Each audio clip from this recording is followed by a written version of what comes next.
Today, I want to say to all of you wonderful men how much we love you and how important you are in our lives. Good morning, dear friend, and welcome home. When I was about 5 years old in kindergarten, I came home from school and I opened the door and there was absolutely no one at home. And I was hungry. So I opened the refrigerator and ta-da! There was a cake and it had whipping cream all over the cake. And so I did what any self-respecting 5-year-old would do. I took my finger and went up the back of that cake and got a great big taste of whipping cream. And then I moved the cake so that the lick wouldn't show. But I was still hungry. So I took my finger and took another big lick. And then I turned the cake a little bit more. Well, when my mother and father got home, they knew who did it. But they asked, they said, "Did you take any licks off the cake?" Well, no, because I knew I probably would be in trouble if I said yes. So I said, no, I didn't. And my dad gave me a spat right on my bottom, not because I had taken the licks off the cake, but because I had tried to lie to him. Well, I was so angry about the spat and about the fact that they didn't believe me that when they weren't watching, I went in my room and I took a small doll little bag and I filled it with some underwear. My mother said you should always have some clean underwear, and a small blanket that was kind of my cozy little blanket. And I left the house because I was running away. And I'm telling you, it was getting dark. And the thing about our area was that everybody had a dog. And I had a mortal fear of dogs, so I was scared anyway. I walked all the way down, and just before I turned, I realized that someone was following me. And all of the things that I had been told as a child about not being out at night alone and people who weren't good or nice came to my mind, and I was scared to death. And my little heart was just beating like crazy. I had planned to go to my friend Karen Sue's house, and I was going to sleep in her garage. And I got to the corner of Karen Sue's and I turned into her driveway. And when I got to the garage, I heard something move in the garage, and I heard a great big growl. I had forgotten that Karen Sue had this gigantic dog who obviously lived in the garage at night. I was frozen, but the dog started to move out, and I knew I had to get back down the driveway and make it to the street. I got about halfway down the driveway when this person who had been following me stepped out from behind the bushes. I screamed and let out a holler and just took off running as fast as I could to my dad's arms, who picked me up, and he said, "You know, you have made your mother cry, and you can't do that because it makes me feel bad too. Do you promise me that you will never do a thing like this again?" And I promised with all my heart as I held him, because my dad, even though he was the one who gave me the spat, was also my hero. I knew that no matter what was going wrong in my life, that my dad was going to come and save me. He was the knight in shining armor. Today, I want to say to all of you wonderful men how much we love you and how important you are in our lives. You are the hero in some child's life. If you're the daddy, they think you can do no wrong. I think of some of the greatest lessons that my father taught me about being a man, that great strength and power that he had been given was to be used for good always, and that he would never, ever harm us. We would play a game, and I know that all of you have played this same game, where my dad was the big bear.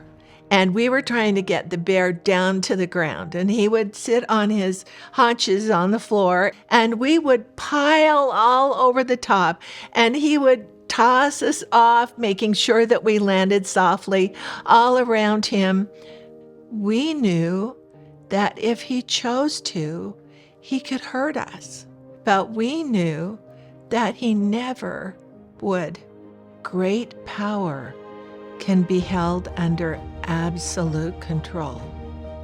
There are places where men use that power and strength to hurt others or coerce them. That kind of behavior sets them at odds with heaven, and they'll never be happy. Young men, as they begin to mature, start to get muscles, and they're getting stronger, and they love to play what we used to call ram games with each other. It's who's the strongest. Sometimes as they're getting bigger, they realize that, wow, I could get my way. I don't have to put up with this little brother who's given me a bad time.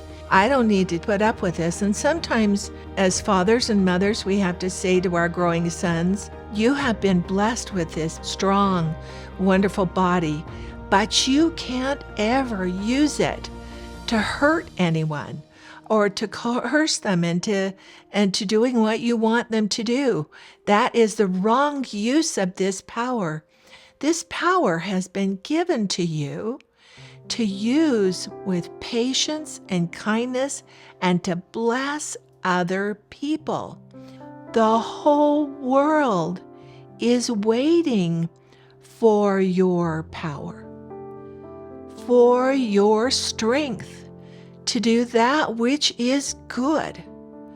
And daddies often have to say, you can't ever hit your mother. You can't ever hit a young woman. The strength you have been given has been given to do something wonderful. And part of that wonderful is really the opportunity that they will have someday to be fathers and husbands of their own families. When I began to look for someone with whom I could share my life and who would be a wonderful daddy, I looked for that same strength, someone who loved God with all of his heart, who would use his strength and his power to bless us in every way. I think of those years when I was having babies and raising little tiny, tiny children. I was extremely vulnerable, and I was doing all that I could physically and emotionally to keep myself and these little children taken care of. There are times in your partnership with your husband when you're bringing children into this world and you can't do anything more. You have given all physically that you can do. And that wonderful husband comes in and takes you in his arms and receives some of the responsibility for that family. Everybody's going to work this out differently. You don't work 50-50 with each other. You work 100%, sometimes alternately, but you are always giving it your whole heart and soul. When you are a mother, it's as though you have carved a little spot around those children. Then the father comes in and builds another wall of protection and help. And then God himself builds another wall around that family. It is such a blessing. And I have thought about the division of labor in a family and the differences between myself and my husband in our family, that I was keeping the children alive and safe, and he was teaching them how to fly.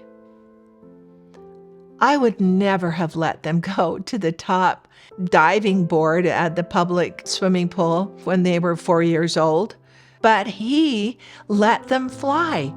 And his tenderness and kindness helps all of them understand godlike love. And when you come together with your wonderful wife and you create this family, there's plenty of fluidity. Some days you're doing the dishes, some days she's doing them, some days you're preparing the food, some days she is. Sometimes she has to go out and help a little bit with raising some money, but you work together.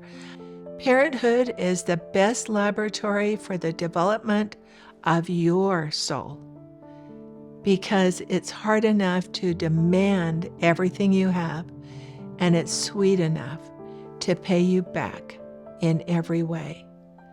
God bless the wonderful men who bless our families and lead us and build that wall around that little nuclear family and protect us. We love them.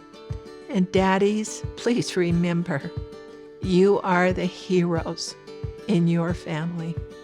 I'm crazy about you, always and forever.